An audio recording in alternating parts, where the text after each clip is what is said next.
Greetings and welcome to Headbanger's Kitchen. Today we shall be paying homage to rotting Christ and we shall be making a Grandis Pilaf Diavolos, which, my friends, is a Chorizo Pulao.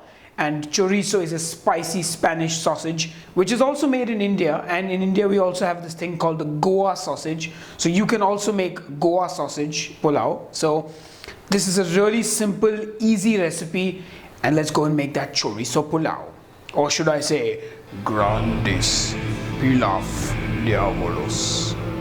So today's recipe for chorizo pulao is going to be made in the pressure cooker. And if you don't have a pressure cooker, you can make this in a normal big rice making dish. But the pressure cooker is easy, simple and quick.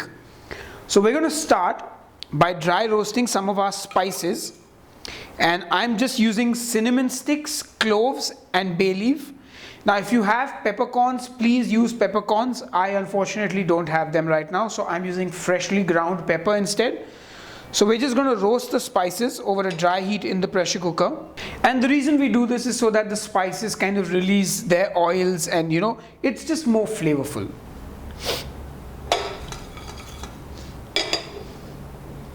And how will you know that this is working? You will get a delicious heady aroma of those spices. Okay, now that our spices are roasting, I'm going to add in a big spoon of oil.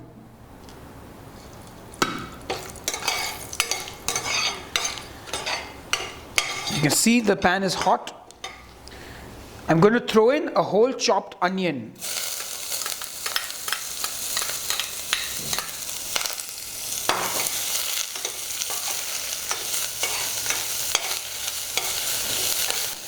I'm going to add in our ginger garlic paste.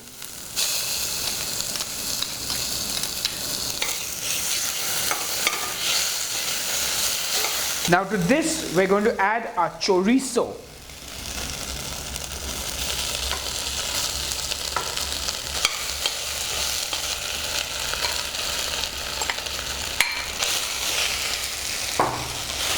Now the chorizo itself is very flavorful and will release a lot of oil. Now if you're using the Spanish chorizo and this is not hot enough for you, you can also throw in a green chili.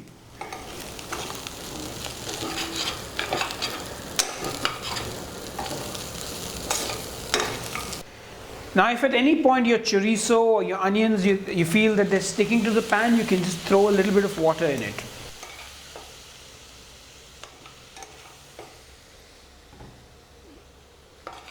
So the chorizo is cooking nicely and I'm going to add some potatoes in. Now you can also make this pulao without any potatoes in it, but for some reason I really like potatoes in my pulao. So I'm using one small potato, and remember to cut it small because the larger the potato is, the long. Now remember to cut your potatoes nice and small because the bigger they are, the longer they take to cook. So if you're going to use big chunks of potatoes, you could always parboil it and then use it. My favorite though is to deep fry the potatoes separately and put them on the pulao. And you'll see the chorizo will release that lovely color, and the potato is going to take that color as well as the onion.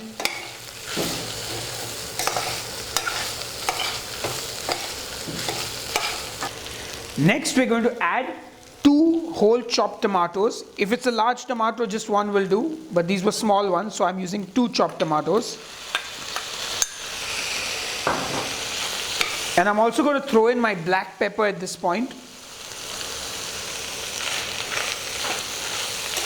So you want those tomatoes to cook down now and everything to incorporate very well together. You want all those flavors to come together nicely.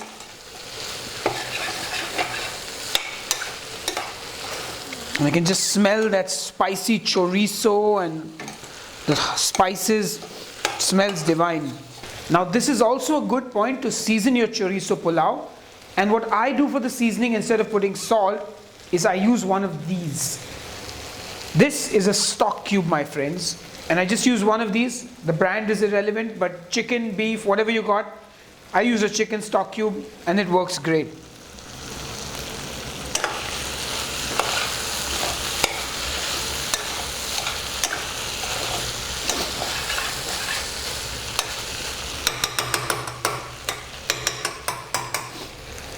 So next I'm going to put in my rice into the chorizo pulao, and I'm using ordinary basmati rice. I would recommend soaking your rice for at least 30 minutes before you plan to use it. And of course, the most important thing when cooking rice is the ratio of rice and water. So this is about 200 grams of rice, and I will be using 500 mils of water to cook this.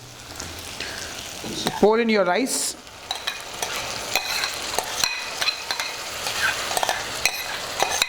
So mix that in as well.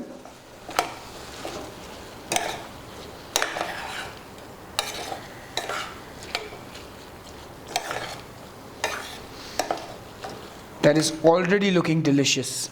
And now I'm going to add the water to the rice. Like I said, that was 200 grams of rice which filled this glass. So I'm going to fill double the amount of water, and that's enough to cook the pulao. That's 1 glass.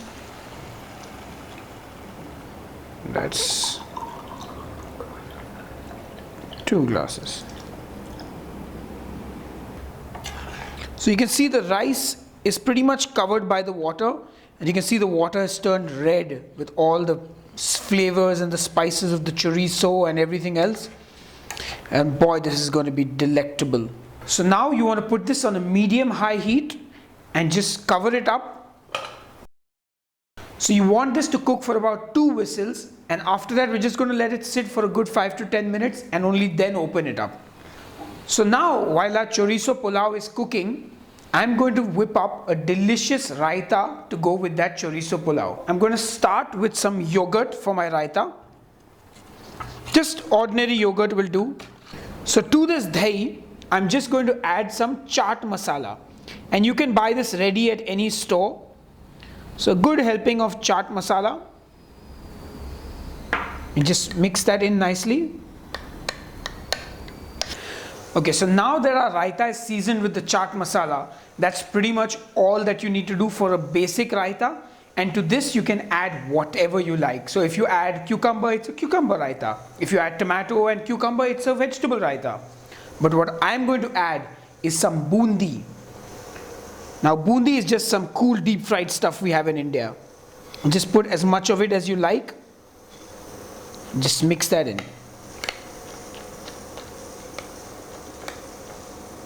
Taste your raita. That's perfect. Delicious, cooling, and will go brilliantly with our chorizo pulao that's about to blow a whistle.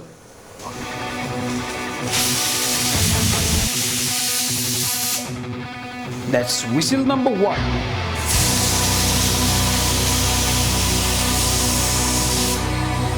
That was whistle number 2. Now we're just going to turn it off and let it chill. Grandis Pilaf Diavolos is now ready for consumption. Let's open our pressure cooker. There it is, no pressure. What lies underneath? Whoa! Wow! Look at that. Now what I'm going to do is take a fork and just fluff it up. And I'm going to throw in a huge helping of coriander.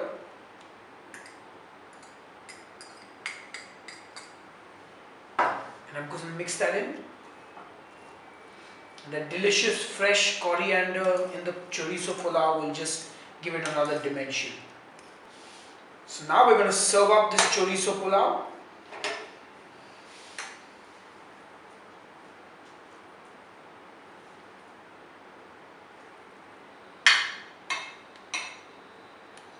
And to finish off, I'm just going to put a little bit of fried chorizo on the top. Just a little bit of fried chorizo, just for that little extra edge. And of course, 1 drop of coriander, just for that greenery. And there you have it. Grandis Pilaf Diavolos is ready. And we're going to feed this to rotting Christ.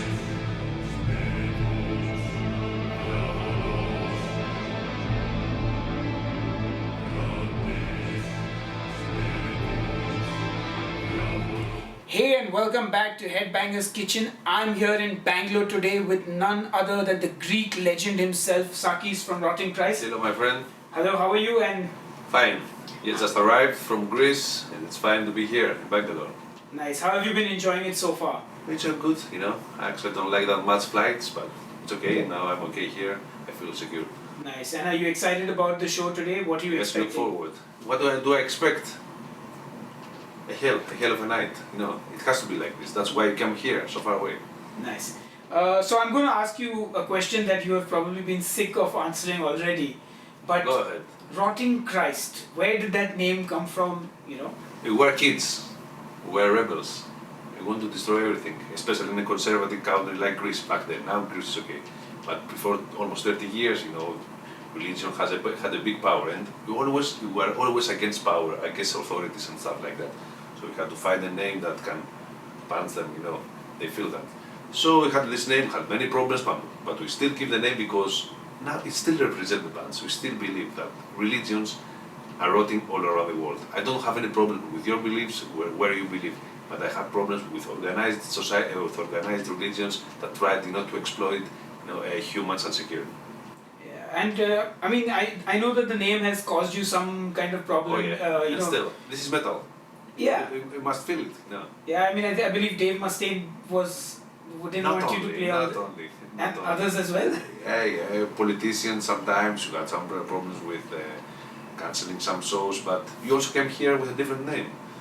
You know, which means that we had a little bit an eye open about the authorities, but I don't think that we're gonna have any problem tonight. No, you won't have any problem. Yeah. But did you ever like consider changing the name ever down the road? You know. We had some thoughts, but always we are true to our roots, and we never, you know, go back. All right. I was reading up about you guys, and you guys started out as like a grindcore band. Back in the days, yes. So 87. So what kind of music influenced you back then and sort of got you into? I listened once Hammer, Celtic Frost, or Venom, and just changed all my life. That's all. This is I said myself, this is the music I love. But where was the grindcore influence coming from? Like grindcore back then. Noise, actually. Noisy tapes. I know you used to trade a lot of demos back then. It was a scene that just were born, you know. To realize that we would like to listen the most chaotic stuff could exist, and it was grindcore back then. Nice. And sort of what prompted the shift towards black metal and then eventually to what you have today, which is obviously not pure black metal. It's not a pure black metal. It's maybe an alternative way of black. You know, always had some feelings. Maybe our Mediterranean feeling, influenced us to make to create more soulful music. But still, the atmosphere we create is it's black, it's dark, and I think that we play black metal, but maybe an alternative way of black metal. Okay, and I also read that your first major tour, I was called, I think, the Fuck Christ tour. 1993, man. The first ever black metal tour with Immortal and Blasphemy. So tell us a little bit about that. There are some crazy stories of people cutting themselves. You need to read a book about this actually, but in 2 words, I can say that it was a big experience for us touring Europe and meeting, the first black metalers all around the world. Don't forget that black metal was not alive before 90s. It was okay. You had Celtic Frost, you had Hellhammer, you had Possessed, you had Bathory, you have Venom, but it was not a scene. So it was the first steps of a scene that were born back then. It was a big experience. Every night you had problems. You have bomb attacks, threats. People got themselves. Fights every night. That was the spirit back then. Wow. Yeah, that's quite. Not peaceful times. That's brutal. Any crazy stories from that tour that Not exactly. Yeah, every night you had a crazy story. Every night, weird stories.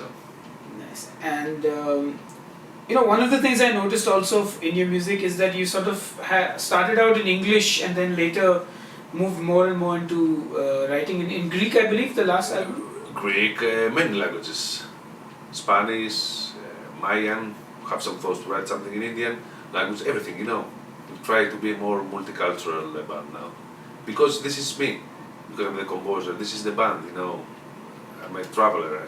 Since I remember myself, I travel. feel the people that are equal all around the world. I see, that people feel the same all around the world. So I'm very interested in the history of every place I go. Now I'm in India. Didn't get out to drink beers and get wasted. I prefer to ask people what's going on here. Just realize that you are 21 states, 21 different languages. That surprised me, When I go somewhere, I would like to hear and listen the story, to feel that I'm here. That's very important for me. That's why, we always use, many languages. Maybe in the future we'll use more. I will see. But do you ever feel, for a lot of bands, they probably sing in English because they think it opens their music up to a wider... They do, yeah, but I don't want to follow the trends. Okay, of course we sing English, because if you don't sing English, nobody will listen to you in the USA, for instance. But, we don't care anymore. You have 12 albums. We would like to express ourselves. It's very important to be yourself. I know that you must follow sometimes some rules. We do. But not always. And for me, metal has no borders. Metal could be played, could be listened all around the world, and it's very important. It's very important, to use, something from each culture. Each culture has to give you something. Okay, not everything. Don't like all cultures, but I like, to take the best stuff, and that will inspire my life. You said you love to travel. What are some of the best places in the world that you've been to and you would recommend? South America is very nice.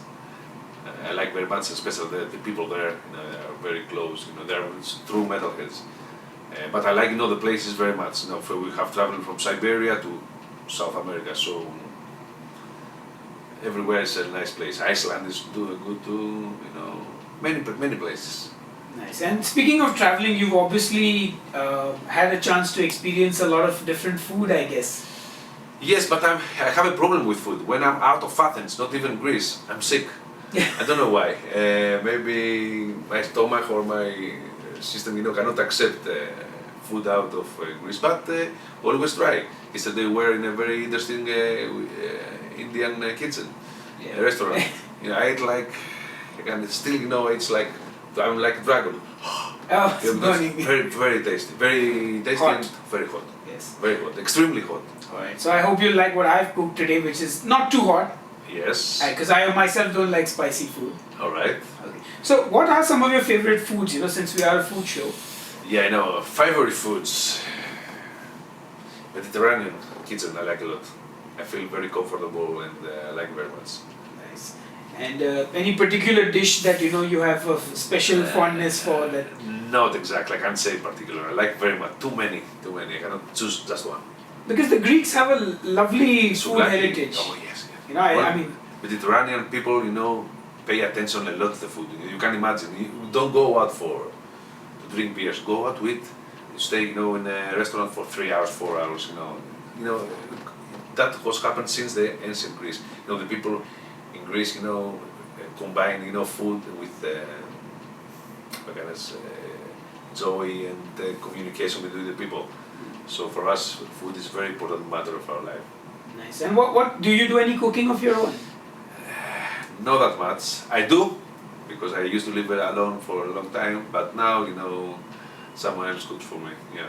Not always. Sometimes, when you are you don't have time, you just go and grab some souvlaki, which is the Greek traditional stuff, Yeah. that I recommend to you taste. Oh, I would love to come to Greece someday. Anytime. You're welcome. So, coming back to your music, it's been over 25 years that Rotting Christ has been around. A lot of albums. Yeah, I think I was 5 years old when you started. I was 5 years old. Okay. So, how easy or hard has it been to sort of play music full time? And are you a full time musician? Yes, especially the last 10 years, I earn my living by playing music, but it's hard, of course.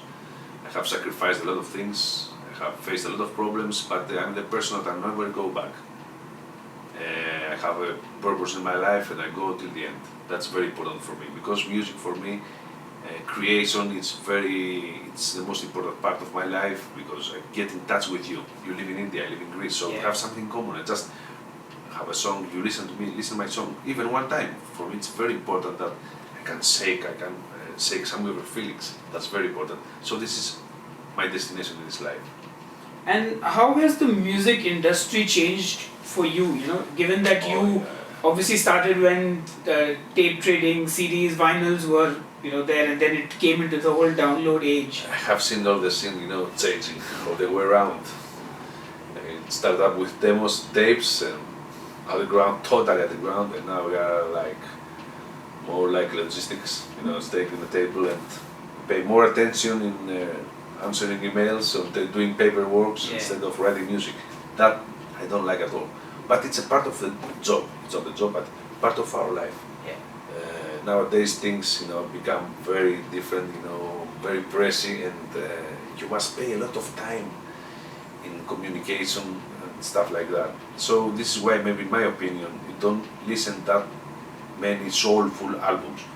We listen very good players all around the world, very good musicians, perfect musicians actually, but not good and soulful music. So you guys were on Century Media for almost, I think, 10 years. 10 years, yes. And then you sort of switched over to Season of Mist from France, yeah. Yeah, so, what sort of prompts a band to jump from such a huge label? Sometimes life needs changes. It is. So we do. After 10 years you want to taste something else.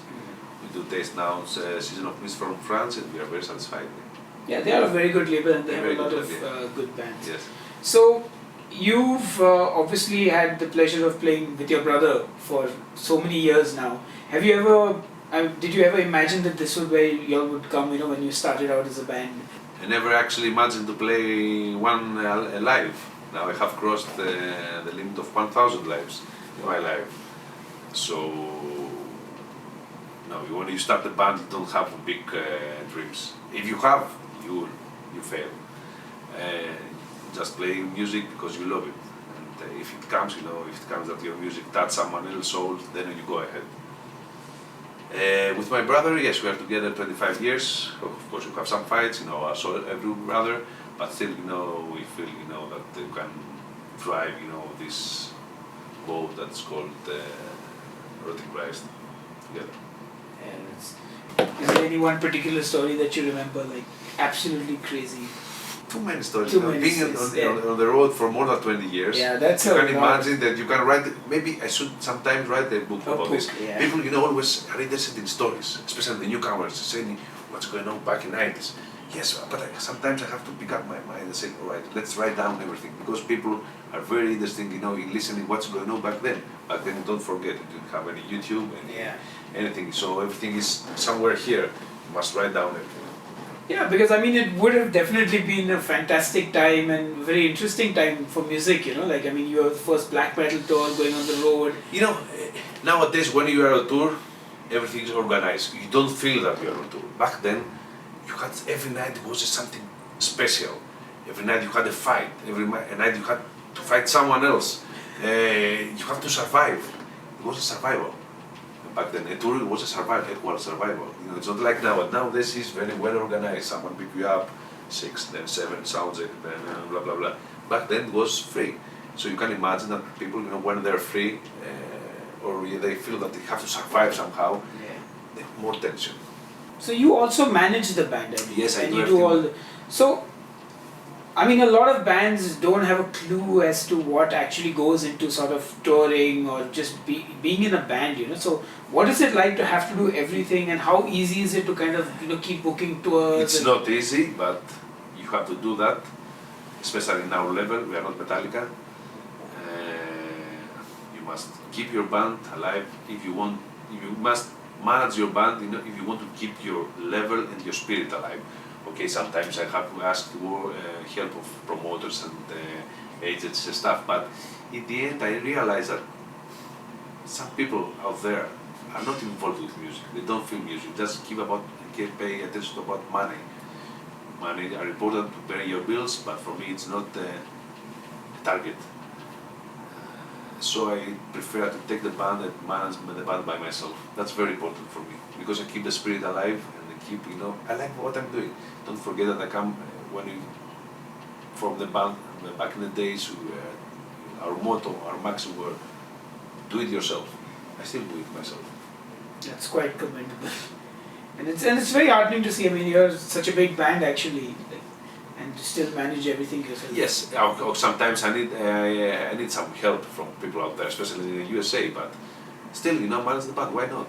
I'm here. Just find me, have an interview. So what? What's the problem? Why you should ask someone else, then someone else, and round and round. Of course. Have you played in any other bands apart from Rotting Christ? No. I already Thou Lord play, but not live. But actually, Rotting Christ, it's my main act. So you've never jammed with other bands or? Yeah, jammed with Thou Lord, project band, but never play live. So the live I played only with more than 1,000 shows with Rotting Christ. But have you ever felt like expressing yourself through maybe any other style of music, any other kind of metal? Yes, I follow, music, even ethnic music sometimes. For instance, I try to find, you can listen even Indian music, if something is soulful and can touch my soul. I like very much atmospheric music.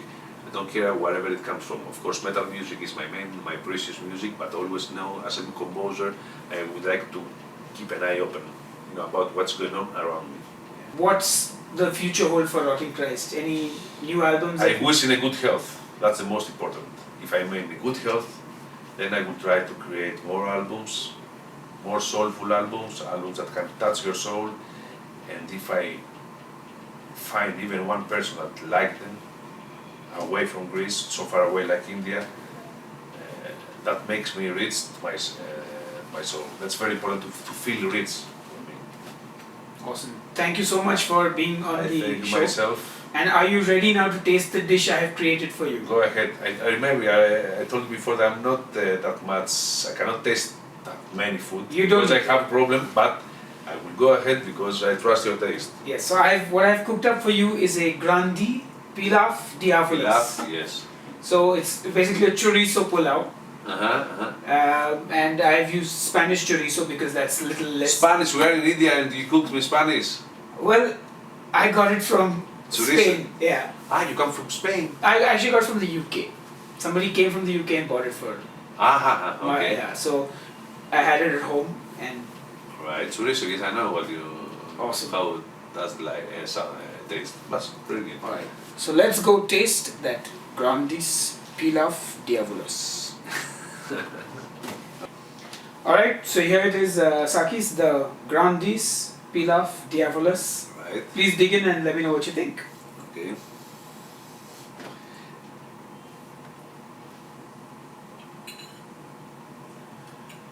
The Spanish, right?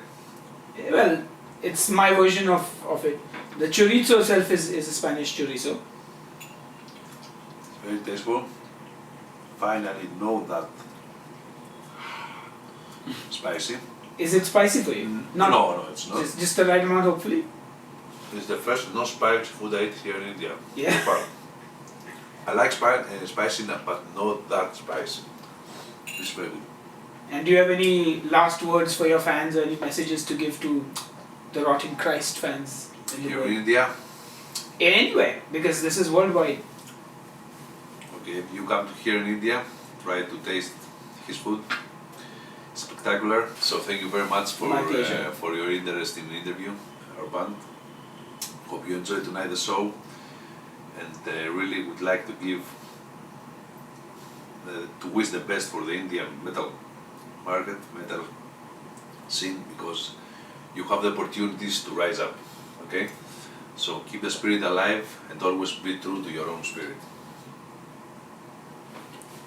So there you have it. Sakis has given the Grandis Pilaf Diavolos the thumbs up, and we'll see you on the next episode of Headbanger's Kitchen. So there you have it. Sakis has given the Grandis. So there you have it. Sakis has given the.